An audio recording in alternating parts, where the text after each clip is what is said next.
Pai amado, querido, nós agradecemos por esse dia, por esse momento, por esse curso de origens e por esses que estão aqui interessados em conhecer um pouquinho mais a respeito dessa matéria. Senhor, nós te agradecemos por essa oportunidade e te louvamos no nome de Jesus. Amém. Eu queria passar para vocês aqui então esse material, nossa apostila. E aí nós já começamos, pode passar por favor. A gente já começa para você conhecer como é que é o sistema do curso de avaliação. Você sabe que no CENIB nós temos um mecanismo aí de avaliação dos nossos cursos. Então você está matriculado, você vai ser avaliado também, mas fica tranquilo que isso aí faz parte desse processo, é bem tranquilo. E isso faz parte do seu crescimento também, do seu conhecimento, né? Como é que vai ser essa avaliação? Nós vamos ter uma avaliação no final do curso, ela vai valer 8 pontos, tá? Eu acho que isso está na sua apostila também. Vai valer 8 pontos essa avaliação. Nós vamos ter durante o curso 3 tarefas para você fazer em casa. 3 tarefinhas só. E essas tarefas vão valer meio ponto cada uma. Tá? Meio pontinho cada uma. E a sua apostila preenchida também vale meio ponto. Ou seja, no final você vai ter o seu 10. Pode colocar. Se o seu nome não estiver na apostila, pode colocar. Desculpa, na lista de presença, pode colocar. Então, esse é o sistema de avaliação. Alguma dúvida aí em relação a isso? Tranquilo? Sobrou? Muito bem. Oi.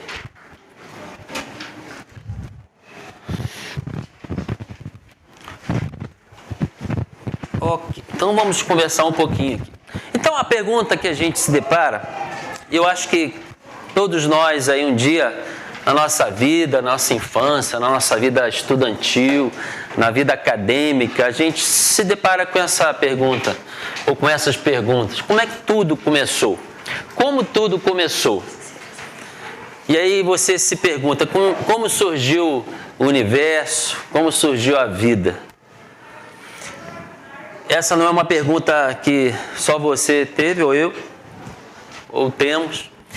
Isaac Newton, que foi um dos grandes cientistas da humanidade, que trouxe uma contribuição científica que todos reconhecemos, ele também disse o seguinte: de onde vem toda a ordem e beleza que nós vemos neste mundo? Então Isaac Newton ele percebeu que existiam 2 coisas, uma ordem e uma beleza.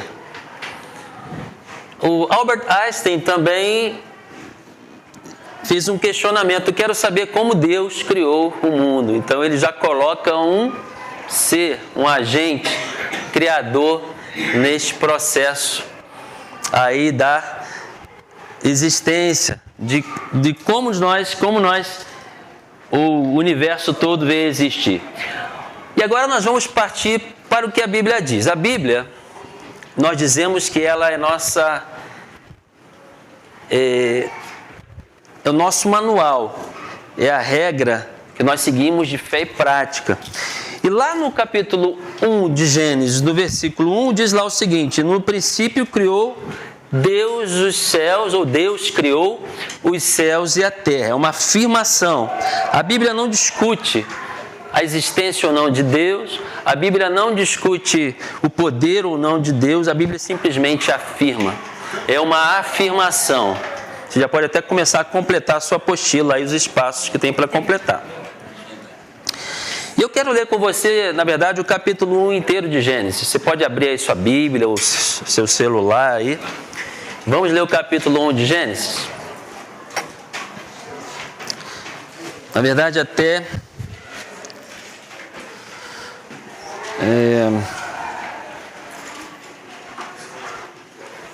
Isso mesmo, capítulo 1 é um trecho um pouquinho grande, mas nós vamos ler esse trecho aí. Você pode prestar atenção. Então diz o seguinte: no princípio Deus criou os céus e a terra. E era a terra sem forma e vazia, e trevas cobriam a face do abismo, e o Espírito de Deus se movia sobre a face das águas. E disse Deus: haja luz, e houve luz. Deus viu que a luz era boa, e separou a luz das trevas. Deus chamou a luz dia, e as trevas chamou noite. E passaram-se a tarde e a manhã, e esse foi o primeiro dia. Depois disse Deus: haja entre as águas um firmamento que separe as águas de águas. Então Deus fez o firmamento e separou as águas que ficaram abaixo do firmamento das que ficaram por cima. E assim foi. Ao firmamento Deus chamou o céu, e passaram-se a tarde e a manhã. E esse foi o segundo dia. Versículo 9. E disse Deus: ajuntem-se num só lugar as águas e que estão debaixo do céu, e apareça a parte seca. E assim foi. A parte seca Deus chamou terra, e chamou mares ao conjunto das águas. E Deus viu que ficou bom. Versículo 11. Então disse Deus: cubra-se a terra de vegetação, plantas que deem sementes e árvores cujos frutos produzam sementes de acordo com as suas espécies. E assim foi. E a terra fez brotar a vegetação, plantas que dão sementes de acordo com as suas espécies e árvores cujos frutos produzem sementes de acordo com as suas espécies. E Deus viu que ficou bom, e passaram-se a tarde e a manhã, e esse foi o terceiro dia. No versículo 14 disse Deus: haja luminares no firmamento do céu para separar o dia da noite, e sirvam eles de sinais para marcar estações, dias e anos, e sirvam de luminares no firmamento do céu para iluminar a terra. E assim foi. Deus fez os dois grandes luminares, o maior para governar o dia e o menor para governar a noite, e fez também as estrelas. E Deus os colocou no firmamento do céu para iluminar a terra, governar o dia e a noite, e separar a luz das trevas. E Deus viu que ficou bom. E passaram-se a tarde e a manhã. Esse foi o quarto dia. E disse também Deus: encham-se as águas de seres vivos, e voem as aves sobre a terra, sobre o firmamento do céu. Assim Deus criou os grandes animais aquáticos e os demais seres vivos que povoam as águas de acordo com as suas espécies, e todas as aves de acordo com as suas espécies. E Deus viu que ficou bom. Então Deus os abençoou, dizendo: sejam férteis e multipliquem-se, encham as águas dos mares e multipliquem-se as aves na terra. Passaram-se a tarde e a manhã. Esse foi o quinto dia. Versículo 24. E disse Deus: produza a terra seres vivos de acordo com as suas espécies, rebanhos domésticos, animais selvagens e os demais seres vivos da terra, cada um de acordo com a sua espécie. E foi assim. E assim foi. Deus fez os animais selvagens de acordo com as suas espécies, os rebanhos domésticos de acordo com as suas espécies, e os demais seres vivos da terra de acordo com as suas espécies. E Deus viu que ficou bom. Versículo 26. Então disse Deus: façamos o homem à nossa imagem, conforme a nossa semelhança, e domine ele sobre os peixes do mar, sobre as aves do céu, sobre os grandes animais de toda a terra e sobre todos os pequenos animais que se movem rente ao chão. Criou Deus o homem à sua imagem, a imagem de Deus o criou, homem e mulher os criou. Deus os abençoou e lhes disse: sejam férteis, multipliquem-se, encham e subjuguem a terra. Dominem sobre os peixes do mar, sobre as aves do céu, sobre todos os animais que se movem sobre a terra. E disse Deus: eis que dou a vocês todas as plantas que nascem em toda a terra e produzem sementes, e todas as árvores que dão frutos com sementes. Elas servirão de alimento para vocês.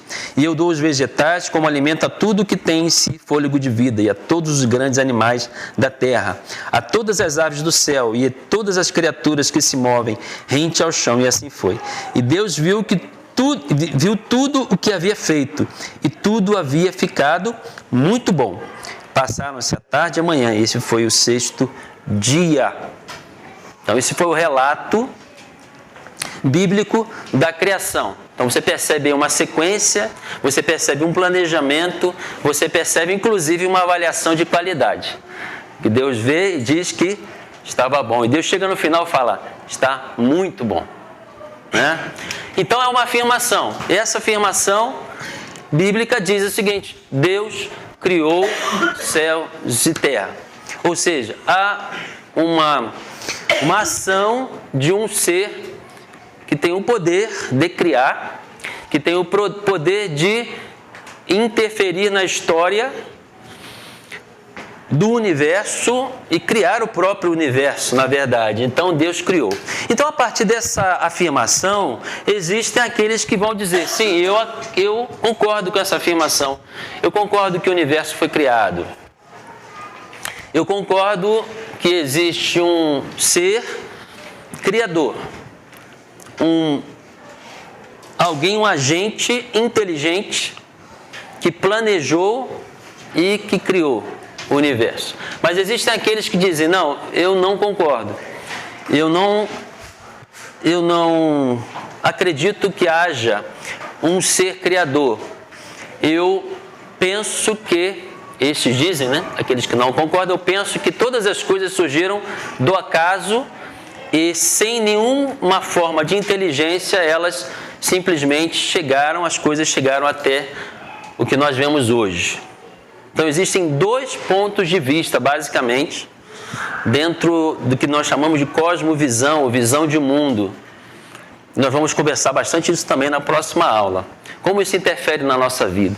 Então, dois pontos de vista. Não, eu creio que realmente existe um ser inteligente, poderoso, capaz de criar, e outros que dizem, não existe nenhuma forma de inteligência externa que tenha esta capacidade. Nós surgimos do acaso de forma simplesmente natural. Essa é uma discussão antiga, não é uma discussão nova, nem é uma discussão do século XXI. Vários filósofos da antiguidade já discutiam, como Platão, por exemplo, que disse que as leis da natureza, elas demonstram uma criação racional. Platão imaginava e pensava, e ele na sua capacidade de pensar, ele diz, tem alguma criação, tem alguma coisa racional nessa criação. Já Aristóteles dizia que o universo foi criado, dizia também, aliás, que o universo foi criado por meio de um plano racional. Já o Tales de Mileto, ele dizia que o mundo evoluiu da água por meio de processos naturais, sem nenhum tipo de interferência. Empédocles de Agrigento foi um outro filósofo, disse que sobrevive aquele que estiver melhor capacitado. Então, dessas duas linhas de pensamento, nós hoje temos dois posicionamentos, basicamente. Aqueles que dizem, olha, realmente nós percebemos que as coisas foram criadas. Você tem um gráfico aí na sua apostila, você pode preencher. Não sei se o espaço vai ser suficiente, mas você puxa uma setinha para fora aí, que vai dar para escrever. E aí nós vemos aqui, eu diria que são duas linhas de pensamento, de raciocínio que se completam. Nós temos aqui o que nós chamamos de criacionismo bíblico. São os que creem no que a Bíblia diz. Creem que Gênesis 1 é verdade, existe um Criador, o Deus da Bíblia, que se apresenta dizendo, eu sou Deus, eu tenho poder e capacidade absolutos, eu crio, eu interfiro na história, eu quero me relacionar com esse ser criado que é o homem, ou a raça humana. E nós chamamos isso de criacionismo bíblico. Então, Gênesis 1 descreve o que está lá. Existe uma linha de pensamento que nós chamamos de criacionismo científico. São pessoas que, não tendo nenhum viés religioso, entre aspas, nenhum viés bíblico, eles, percebendo as evidências científicas, estamos na concorrência boa aqui, vamos lá. Percebendo as evidências científicas, eles chegaram à conclusão, olha, realmente, o que nós vemos, as evidências, elas nos dirigem a um ser, a um designer, a alguém que desenhou, que projetou. Então essas pessoas, esse grupo do criacionismo científico, não necessariamente eles estão no mesmo grupo do criacionismo bíblico, ou seja, eles não necessariamente fazem parte também desse grupo aqui. Não são, o que eu quero dizer é o seguinte, então são pessoas que estão ligadas a nenhuma denominação religiosa ou nenhum grupo religioso. essas pessoas simplesmente elas estão dizendo, olha, a teoria naturalista, ela não faz sentido. As evidências que nós temos, elas nos mostram que há um design, que há um designer, que alguém projetou isso que nós vemos. Por isso, então, existe uma linha de pensamento científica que se chama design inteligente. Aqueles que cientificamente estão percebendo que existe, então, um designer. Então, é a proposta do design inteligente. Então, o que eu quero dizer aqui, pessoal, quando você vai para a sua escola, quando você está numa conversa com alguém, quando você está, de alguma forma, argumentando, você não precisa ficar constrangido e dizer, olha, a única coisa que eu tenho é aquela fé que eu aprendi na igreja e que aquela visão que eu tenho simplesmente do meu entendimento mais superficial. Não, existem evidências científicas acerca de um Criador. Não é uma crença sem evidências ou sem base científica. Existem evidências científicas de um Criador e nós vamos ver nesse curso de origens quais são essas evidências. O que nós podemos dizer acerca dessas evidências? Bom, então um grupo que crê que existe um Criador. Existe o grupo que não crê nisso. Existe o grupo que diz o seguinte, olha, não existe nenhuma evidência de um Criador. E aí, ele diz o seguinte, as coisas surgiram por processos naturais e evoluíram. E aí essa linha de pensamento após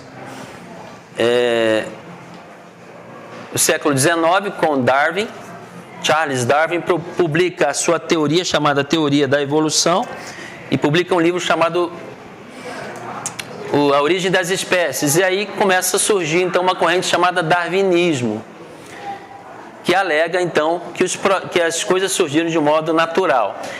Já essa teoria tem sofrido modificações e hoje em dia já se começa a falar em neodarwinismo, porque as coisas começam a não bater muito e eles começam a modificar esse tipo de teoria. Posso passar? Hã? Tranquilo? Vamos lá. O que o criacionismo científico se propõe? Então, gente, nós estamos falando aqui de um grupo que não está dentro das igrejas. Eles não vão para a Bíblia para procurar evidências, entende? Vocês estão entendendo o que eu estou dizendo? Eles estão pesquisando, eles estão aí na academia, eles estão na área científica, eles são cientistas, pessoas que estão buscando evidências, eles estão tentando, pelas evidências, chegar a conclusões. Então, esse grupo do criacionismo científico, eles dizem o seguinte, houve um processo de criação no início de tudo. As evidências nos apontam para isso, que houve um processo de criação. Todas as leis da natureza, elas foram trazidas à existência por meio de um Criador. As leis da natureza, elas não criam nada. Exemplo, a gravidade. A gravidade é uma lei das leis da natureza. Ela por si mesma, ela não cria nada. Ela foi colocada ali para que o universo funcione. É uma das leis da natureza, de muitas outras. As espécies distintas que existem hoje, elas existem hoje como haviam no passado, ou seja, elas existiam como tipos básicos.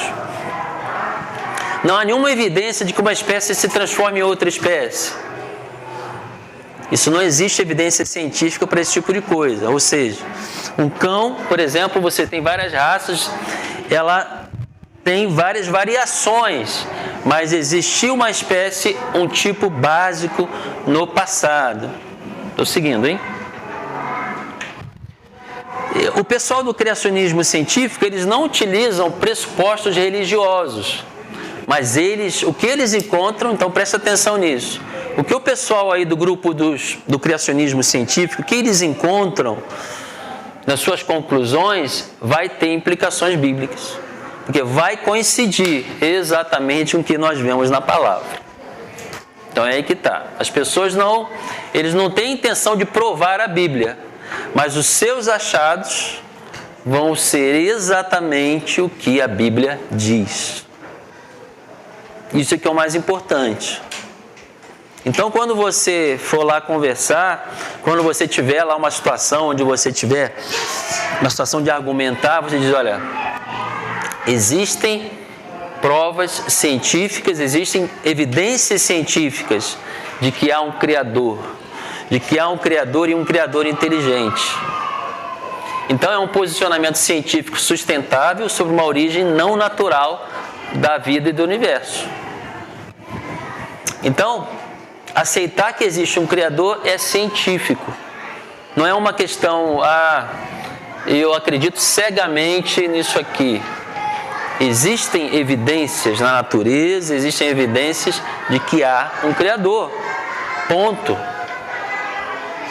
Então, quando você está na sua escola e você começa a estudar, e aí você vê lá o seu livro de biologia dizendo que a teoria da evolução, ou a hipótese da evolução é uma coisa fechada, resolvida, acabada, provada, isso não é verdade. O que é teoria, inclusive você tem um nome de teoria. Teoria é teoria. Se fosse uma coisa já provada, não seria mais teoria. E teoria precisa ser testado de forma científica. Então, na verdade, é uma hipótese da evolução. O que é, então, esse design inteligente? Se você for... Qual é o conceito disso? Ele se propõe a detectar empiricamente. Empiricamente significa através do método científico, tá? Existe uma metodologia científica. Então, se propõe a detectar se o design observado na natureza é genuíno ou é o produto das leis naturais, das necessidades e do acaso. Então, por exemplo, um exemplo que nós vamos ver um pouco mais de detalhes daqui a algumas aulas. O DNA. O DNA é uma estrutura que nós temos nas nossas células, é uma estrutura celular, no núcleo celular. O que o DNA tem na sua essência? O DNA tem o quê? Informação. A partir do DNA, as estruturas são formadas. Então é preciso ler o DNA. Se você tem que ler alguma coisa, você tem que extrair dali o quê? Informação. E você, cientificamente falando, você não tem informação ao acaso. Informação, ele sai de uma mente inteligente. Essa tese do relojoeiro tem a ver com isso que eu acabei de falar. Se você, então, um dia está andando num lugar totalmente deserto e você encontra um relógio ali. Você encontra um relógio, o que esse relógio vai provar? Que durante milhões de anos a areia e a água da chuva se juntaram e aí formou um vidro. E aí, de alguma forma, os materiais, as substâncias, por milhões de anos se juntaram e naquele momento, naquele lugar ali, se formou aquele instrumento ali que se tornou um relógio. É isso? Você pensaria assim? Para pensar. Você pensaria assim? E por mais que isso ainda você... Não, eu realmente acho que tudo foi feito, tudo surgiu por acaso. Mas e os ponteiros funcionando, dando a informação? Por exemplo, agora é 10:10. Além da estrutura física do próprio relógio, nós temos informação no relógio. Quem colocou aquilo ali? Tem que ter um relojoeiro. Ninguém de sã consciência vai encontrar um relógio num deserto e vai dizer que aquilo surgiu por acaso, pela ação do tempo, por forças naturais, por bilhões e bilhões de anos. Então, quando você vai à natureza, quando você vai no universo, no macrocosmo, no microcosmo, você vai no universo, você vai nas células, você vai na biologia, você vai nos fósseis, você vai observar as evidências, nós encontramos um relojoeiro muito mais poderoso, muito mais inteligente, muito mais capaz do que nós mesmos. E aí nós voltamos para Gênesis 1. O Deus Criador dos céus e da terra. No princípio Deus criou. No princípio Deus criou. Deus tirou do nada, do caos, Deus traz a ordem. Do caos, Deus traz o planejamento. Então essa é o design inteligente. O que o naturalismo diz, o evolucionismo? Vamos conhecer um pouquinho sobre essa hipótese também. Eles dizem o seguinte: as coisas surgiram por processos naturais e evoluíram. Então, uma coisa não guiada, por acaso, houve um processo de evolução. O grande ícone da evolução se chama Charles Darwin. Em 24 de novembro de 1859, ele publica então A Origem das Espécies. Quando há essa publicação, muitos dos cientistas que seguiram os ensinos de Darwin, eles podiam alegar então nós não precisamos mais de Deus. Houve uma publicação da revista Time, há uns 25 anos atrás, dizendo: Deus está morto. Só que a ciência não consegue assassinar Deus, né, entre aspas. A ciência não consegue tirar Deus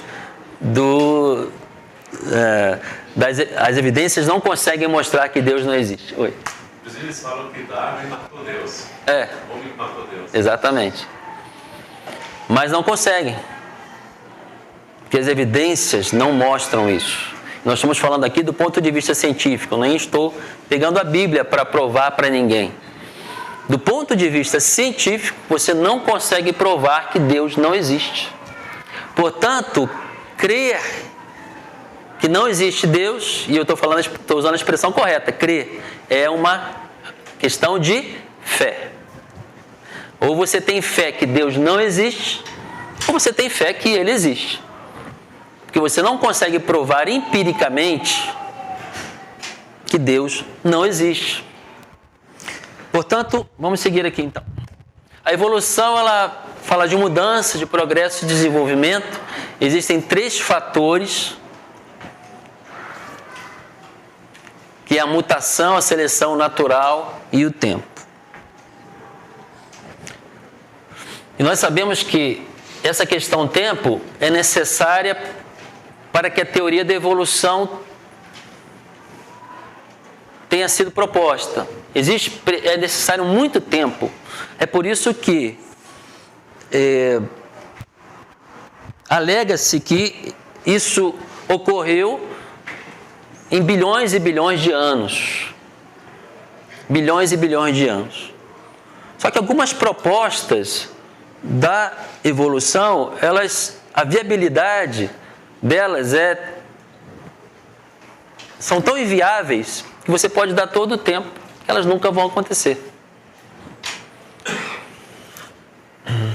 O universo e tudo que surgiu e existe se desenvolveu por meio de um processo natural sem interferência de alguma forma de inteligência externa. Então, não há necessidade, segundo os naturalistas, de nenhuma interferência externa. Tudo aconteceu de forma casual, por acaso. Mas como é que você explica, por exemplo, a consciência humana? Como é que você explica o amor de uma mãe pelo filho? Como é que você explica o instinto de um animal?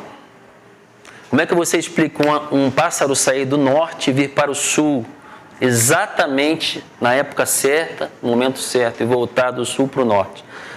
Na época certa, no momento certo, parando nos lugares certos. Como é que você explica isso? Será que o acaso vai produzir isso? Será que Processos naturais explicam isso? Como é que você explica a sua consciência? E quando você faz algo errado e você percebe isso, você não percebe? Você percebe. Mesmo aquele que não tem conhecimento da palavra, ele sente alguma coisa está errada. Que está lá no HD, está lá dentro. A informação está lá dentro. Eu estava lendo um artigo esses dias e muito interessante. A noção de certo ou errado em todas as culturas do mundo, em todos os tempos, é basicamente a mesma. Matar uma pessoa, quando isso acontece, a pessoa pode até ser um assassino e matar várias vezes, mas ele sabe que aquilo ali não está certo. Não está certo. Alguma coisa está lá dentro dele dizendo que aquilo ali está quebrando um princípio. Quem colocou isso no coração do homem? Tem um designer, tem alguém, tem um Criador, e nós cremos que a palavra diz: Senhor é o Criador dos céus e a terra. Esse Deus é que nós servimos. Vamos seguir então. Então o naturalismo, ele fala, o evolucionismo, né? Ele diz o seguinte: os organismos vivos, eles começaram bem simples e evoluíram durante bilhões de anos para formas mais complexas, como as que vemos hoje. Inclusive a evolução continua operando atualmente.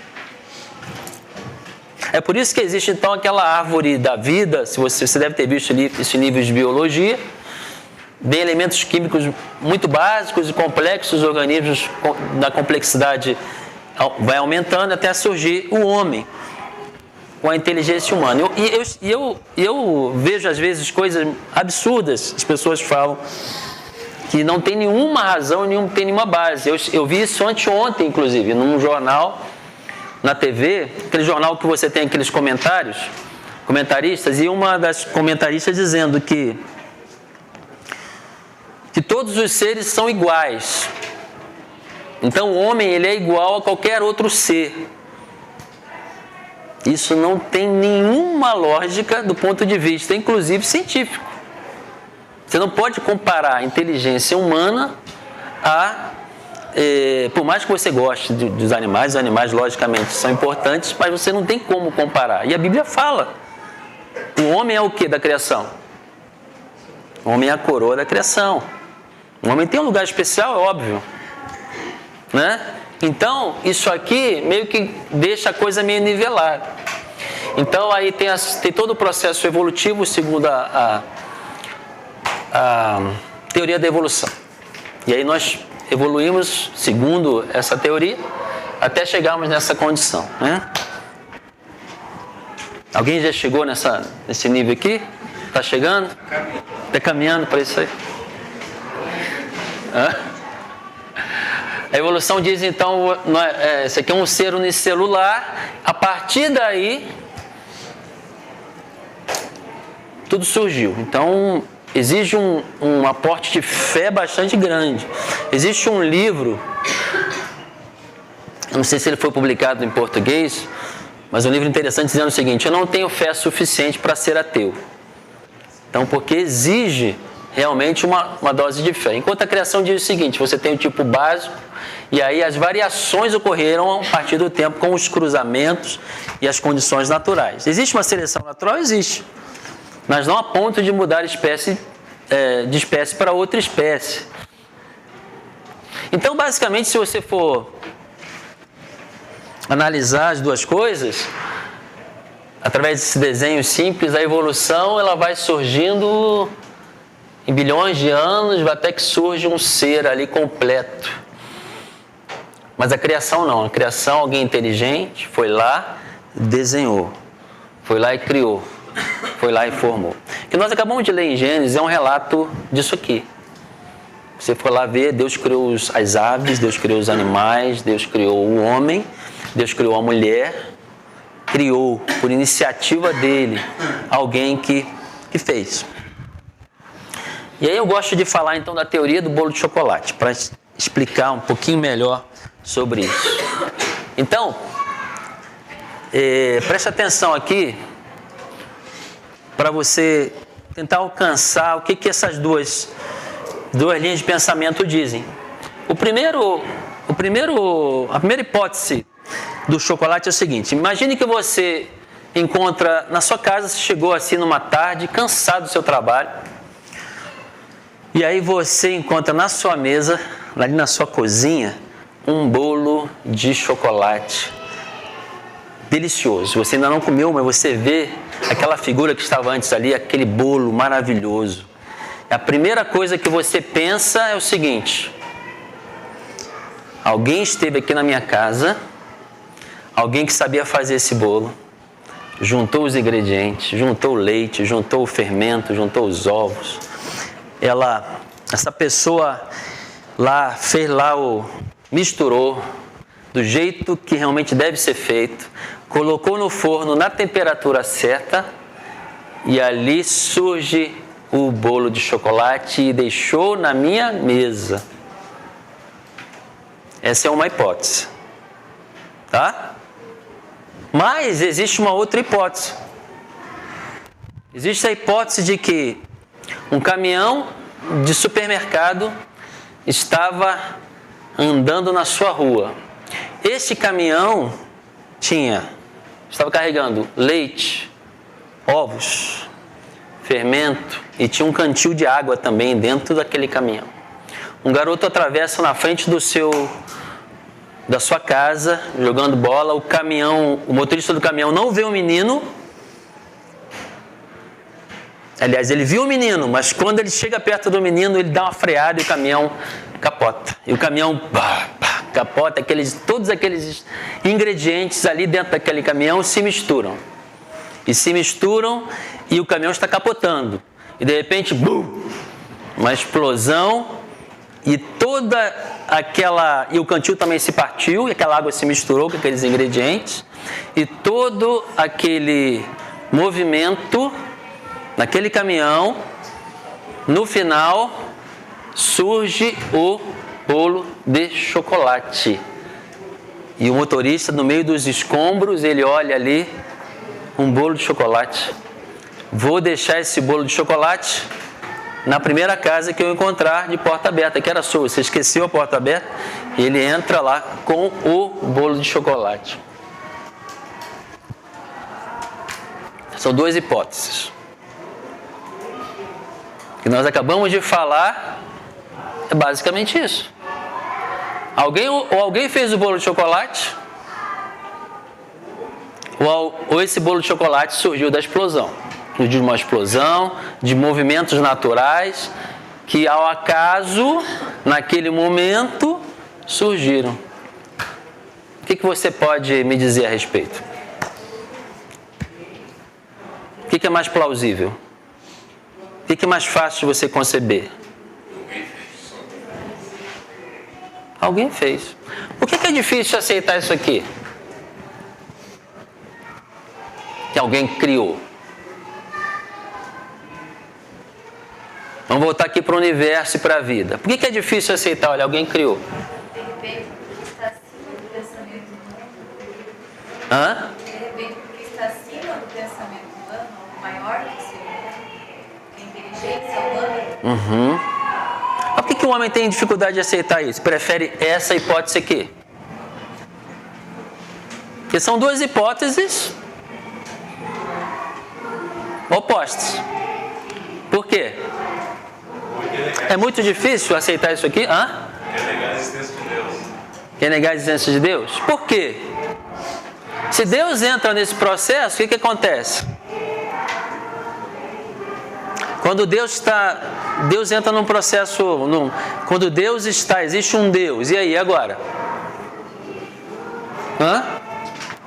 Agora eu tenho que prestar contas a esse Deus. Afinal de contas, Ele me criou. Quando não existe nada, é o acaso, eu faço o que eu quero. Não existe certo, não existe errado. Eu decido a minha verdade. Agora, exige fé para acreditar nisso aqui, não exige não?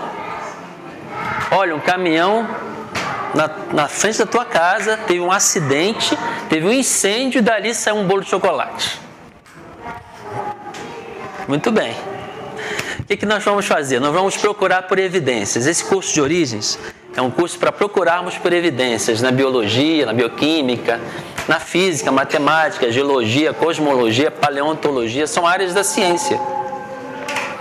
Nós vamos caminhar nesses dias para verificar. Alguém fez esse bolo de chocolate maravilhoso que é você? Ou um acidente nos trouxe até aqui? Forças naturais nos trouxeram até aqui. É a mesma história do relojoeiro, não é? Mesma história do relojoeiro. Quem fez esse relógio? Veio por acaso? É interessante a gente observar que a teoria da evolução ela tem sido contestada. Então, às vezes, você está lá na sua escola, no seu trabalho, e fala, só eu que falo isso, só eu que estou contestando esse negócio? Não.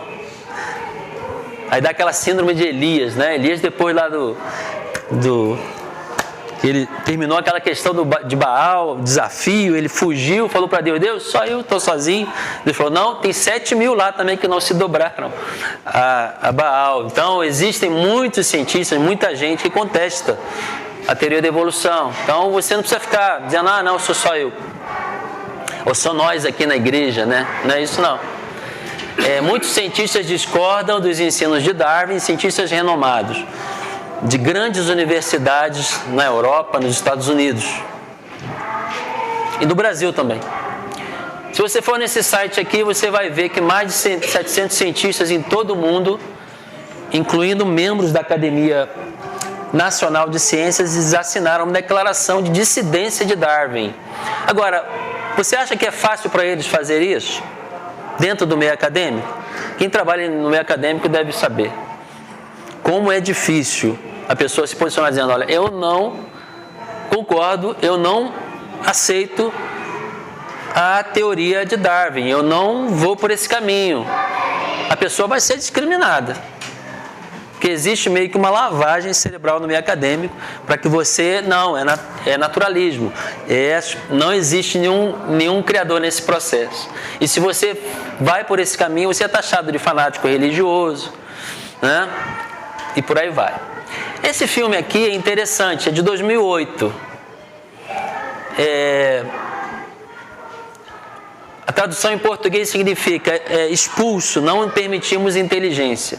É um documentário que ele faz de professores universitários ou pessoas que estão no meio universitário americano que disseram, não, nós não vamos concordar com os ensinos de Darwin. Nós levantamos uma outra bandeira, que é a bandeira do criacionismo, do design inteligente. E eles tiveram muitos problemas na sua carreira por causa disso, porque realmente se levanta uma perseguição. Vou ver se eu acho aqui o trailer para a gente ver desse filme.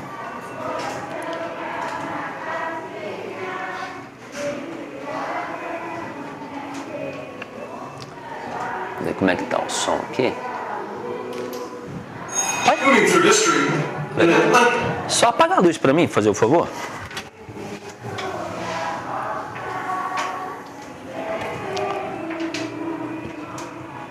Se você tiver tempo, é possível que tenha no YouTube. Dá uma olhadinha nesse filme que ele é interessante. Moving through history in an unguided and undesigned way, the theory of evolution. Excuse me? Yes. Ken. How did it begin in the first place? Mr. Stein, you have the same question every time. Well, you never answered, sir. It developed this. You know what? We've been through this so many times. You have Could there have been an intelligent designer?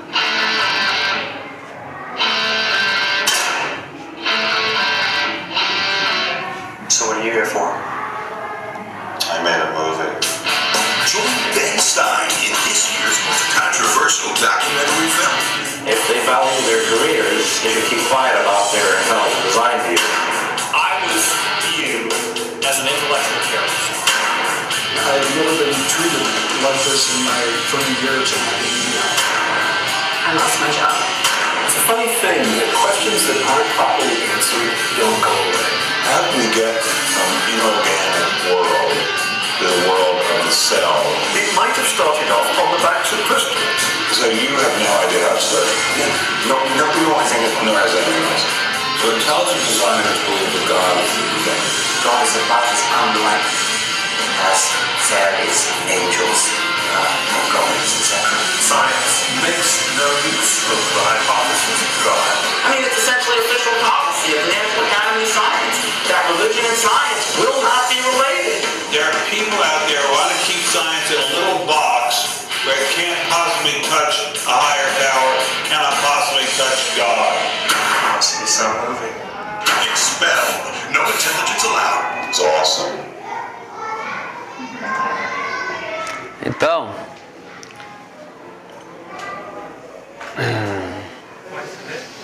oi? Pode. O que acontece é isso mesmo. A ciência, o meio científico, o meio acadêmico, eles não querem considerar de jeito nenhum a hipótese do designer inteligente, né? Ou muito menos de Deus, né? Então, não há essa discussão. Quando nós fizemos o primeiro curso aqui de origens, eu recebi um artigo da revista Isto É, se eu não me engano, de um debate que aconteceria na Unicamp sobre criacionismo e evolucionismo. Mas esse debate não foi... muitos professores boicotaram esse debate, dizendo que não era lugar para discussão religiosa na universidade. Então não é uma discussão religiosa, é uma discussão científica. Mas não há espaço, normalmente, nas universidades para isso. Esse livro aqui é um livro interessante, é de 92 esse livro, chamado Cosmos, Bios e Theos, onde 60 cientistas de todo o mundo, inclusive 24 ganhadores do Prêmio Nobel, que falam acerca dessas incoerências da teoria naturalista.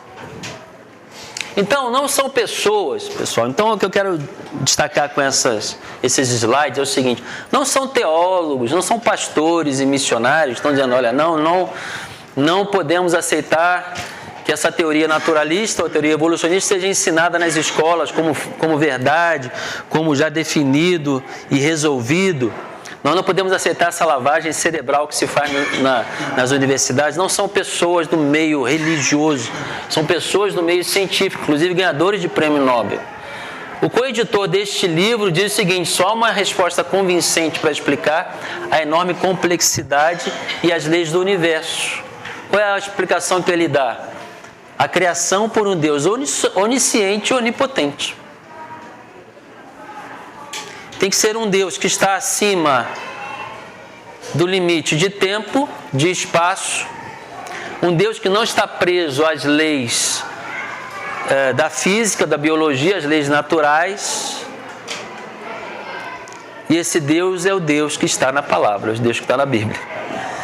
O nosso Deus, ele não está preso a tempo, a espaço, a lugar.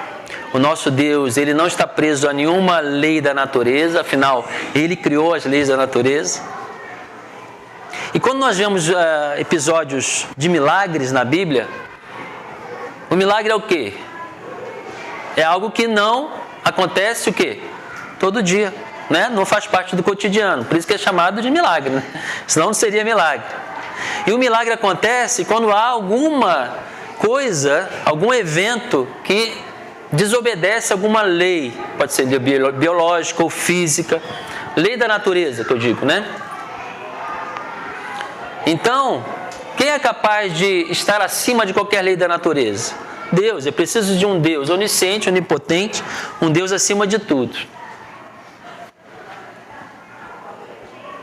Então, se a gente parar para analisar, não é difícil ter fé nesse Deus, porque as evidências são muito grandes. Se você olhar, pessoal, eu quero te convidar um dia, um céu estrelado, você estiver num lugar sem muita iluminação ao seu redor, para observar o céu. Para observar o céu, você vai perceber a grandeza desse Deus.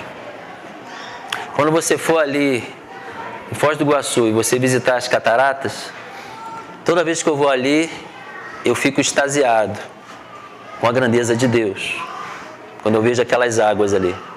E aquilo ali é um milésimo, uma partícula do que é Deus. Mas para observar, por isso que a palavra de Deus diz o seguinte, olha, os céus, eles o quê? Manifestam o quê? A glória de Deus. O firmamento, ele anuncia as obras de suas mãos. Romanos capítulo 1, a partir do versículo 20, você vai ver lá dizendo o seguinte, olha, nós somos indesculpáveis se nós não glorificarmos a Deus, porque a natureza já mostra quem é Deus, já mostra que existe um Criador. Então nós não temos desculpa para dizer, não, eu não conheço acerca desse Deus. O evolucionismo ele se baseia em algumas coisas que já foram contestadas, inclusive algumas delas, como essa, se você for estudar livros de biologia, talvez alguns hoje ainda tenham isso, esse esquema de embriologia do Haeckel, já foi mostrado que isso foi fraudado, esse modelo pré-biótico, isso tudo você vê em livros, eu estudei isso quando eu estudei biologia, isso tudo aqui já foi questionado e já foi inclusive já mostrado que não tem valor, esse modelo pré-biótico de Stanley Miller. Isso aqui, se você for estudar, você vai ver isso nos livros de biologia. Talvez hoje ainda se fale isso. Quem que fala? Ainda se mostra isso, né? A gente precisa entender, então, pessoal, que criacionismo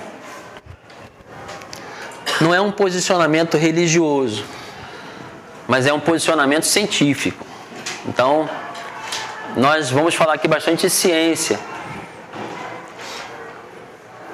sustentado por cientistas do passado e do presente. Essa semana eu estava fazendo uma entrevista, eu fui entrevistado, um programa cujo tema era o seguinte, ciência e religião.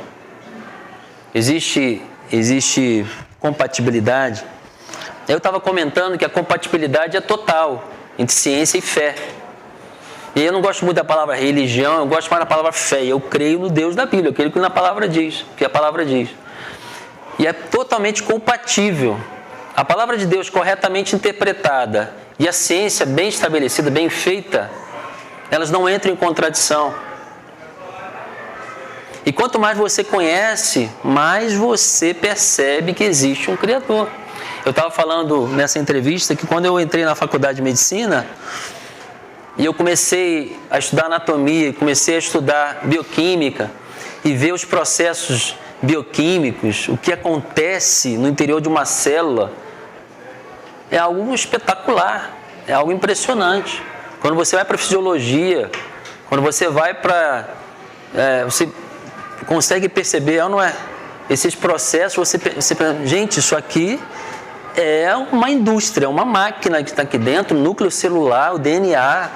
Não tem como dizer que não é desenhado, que não é projetado isso, que isso surgiu do acaso. Tem que ter muita fé. Então, esses caras aqui do criacionismo científico, eles estão vendo isso. Eles não estão indo lá para a Bíblia estudar, eles estão vendo nos seus laboratórios que existe um Criador. E muitos deles nem falam, olha, é o Criador Deus da Bíblia. Mas eles falam, olha, isso é desenhado, isso é projetado. E eles vão corroborar exatamente o que nós já cremos, através da palavra.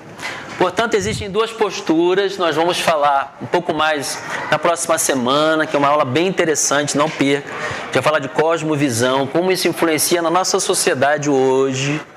Por que a gente está falando de Darwin? Porque Darwin influenciou grande parte, e influencia até hoje, grande parte da sociedade. Como é que isso quais são os resultados disso hoje, né? Tem cientistas evolucionistas e criacionistas, nós estamos aqui. Como é que a gente reage acerca disso? O que nós cremos, pessoal, então? Nós cremos, e pela fé, nós entendemos que o universo, ele foi o quê? Ele foi formado pela palavra de Deus. De modo que o que se vê não foi feito do que é visível. Aí as pessoas falam, mas criou em 6 dias. Nós vamos falar também das visões acerca de 6 dias e tal. Depois a gente vai falar sobre isso. Mas eu quero te perguntar uma coisa. Será que Deus não teria a condição de criar em 6 dias? Por que não?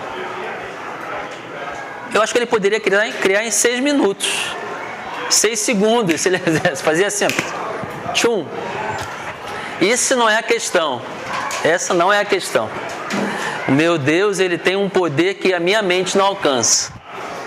E eu creio pela palavra que o universo foi formado pela palavra de Deus. E é um Deus de milagres, é um Deus que não está preso a leis da natureza. Ele pode operar um milagre a hora que ele quiser. Amém?